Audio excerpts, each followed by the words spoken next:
10th మరియు inter పూర్తి చేసిన విద్యార్థులకు ఆర్మీ, నేవీ, ఎయిర్ ఫోర్స్, ఎన్డీఏలలో ఉద్యోగాలు పొందండి. XL defence academy.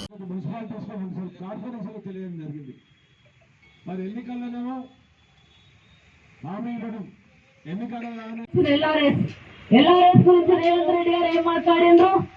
KCR sir LRS పెట్టిండ్రు 25,44,000 అప్లికేషన్స్ వస్తే 2 నెలల టైం ఇచ్చి ఆగస్టు నుండి అక్టోబర్ 2 నెలల టైం ఇచ్చి అప్లికేషన్ తీసుకుంటే 25 లక్షల మంది సార్ కొంచెం ఫీజు అయినా కడతాం మాకు రెగ్యులరైజ్ చేయండి అని చెప్పేసి వాళ్ళ కోరిక మేరకు 25,44,000 అప్లికేషన్స్ తీసుకొని పెడితే అప్పుడు ఏమన్నారు? ఒక్కొక్కరు కట్టొద్దు అన్నారు, ఒకరు పీడిస్తున్నారు అన్నారు, ఒకరు ఎల్ఆర్ఎస్ రద్దు అన్నారు, ఒకరు బీఆర్ఎస్ రద్దు అన్నారు, ఎల్ఆర్ఎస్ రద్దు అన్నారు.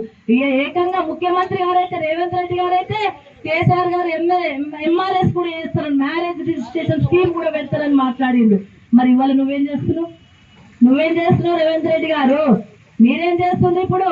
ఎల్ఆర్ఎస్ 31 లోపల కట్టపోతే కట్టుందని చెప్పేసి మళ్ళీ నోటీస్ ఇచ్చి మళ్ళీ వాళ్ళకి అప్లికేషన్ ఇచ్చి పెట్టుకున్న వాళ్ళందరికీ డబ్బులు కట్టించుకుంటున్నారు కదా. మరి ఎందుకు రద్దు చేస్తామని మాట ఇచ్చిన ఆమె ఏమైంది? అందుకే ఈరోజు ధర్నా, అందుకే ఈరోజు ఆమె నెరవేరేంత వరకు ఎట్టి పరిస్థితిలో ఎల్ఆర్ఎస్ డబ్బులు కట్టాల్సిన అవసరం లేదు. ఎల్ఆర్ఎస్ కు డబ్బులు కట్టించుకుంటే ఊపుకునే మంత్రులు మాట్లాడితే ఎమ్మెల్యే కూడా ఒకరికి ఒకరు పొంతలు లేకుండా మాట్లాడడం జరుగుతూ ఉంది. మరి వాళ్ళను తిప్పికొట్టాల్సిన అవసరం ఉంది. ఎన్ని మాటలు మార్చిండ్రు? మెదక్కు సంబంధించి మనం 50 కోట్ల రూపాయలు గౌరవ ముఖ్యమంత్రి గారు మంజూరు చేసిపోతే అటే కాకెత్తుకుపోయింది. మిగతా రామాయణపేటకి 25 కోట్లు ఇస్తే అవి కూడా అయిపోయినాయి. గతంలో టీయూఎఫ్ఐడిస్ ద్వారా 25 కోట్లు ఇస్తే మొత్తం ఎమ్మెల్యే గారు మొత్తం మార్చేసిండ్రు. ఉన్నాయా? ఉన్నాయి. అవి కూడా ఉన్నాయా? మొత్తం మార్చేసిండ్రు. ఏం వర్కులు పెడుతుంటే మా కౌన్సిలర్లను బెదిరించడే ఉన్నది. ఇక్కడ పరిస్థితి ఇది. అట్లనే గ్రామాలకు ఇచ్చిన 15 లక్షలు కథమైపోయినాయి. మనం డిమాండ్ చేసి మనం ఇచ్చిన మెడికల్ కాలేజ్ మనం డిమాండ్ చేసినాం. ఎట్టి పరిస్థితుల్లో మెడికల్ కాలేజ్ మెదక్ రావాల్సిందే, రాకపోతే ఊకోము, తప్పకుండా వెంట పడతాం. మాకు మెడికల్ కాలేజ్ కావాలంటే జరం వచ్చినట్టుందో మరి చేస్తారు, వచ్చినట్టు రానట్టు డ్రామానైతే ఆడుతుండ్రు. రాకపోతే మాత్రం ఊరుకునే ప్రసక్తి లేదు. అది కేసీఆర్ గారు ఇచ్చిన మెడికల్ కాలేజ్. జిల్లాకు ఒక మెడికల్ కాలేజ్ ఇస్తే అది కేసీఆర్ గారు ఇచ్చిండ్రు. కేసీఆర్ మెదక్ జిల్లా కోసం స్పెషల్ గా ఇచ్చిండ్రు. కేసీఆర్ జిల్లా ఏర్పాటు చేసిండ్రు. కేసీఆర్ రైలుకు 180 కోట్లు ఇచ్చిండ్రు. కేసీఆర్ గారు రోడ్లు ఇచ్చిండ్రు, కలెక్టరేట్ ఇచ్చిండ్రు, కేసీఆర్ గారు జిల్లాను ఏర్పాటు చేసిండ్రు.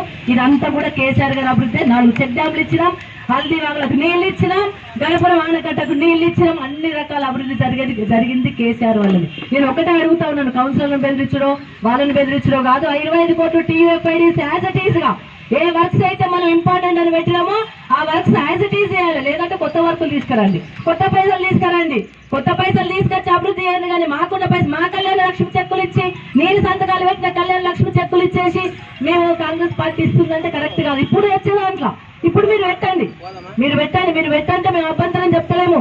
మీరు కళ్యాణ లక్ష్మి చెక్కులతో పాటు తులం బంగారం ఇవ్వండి.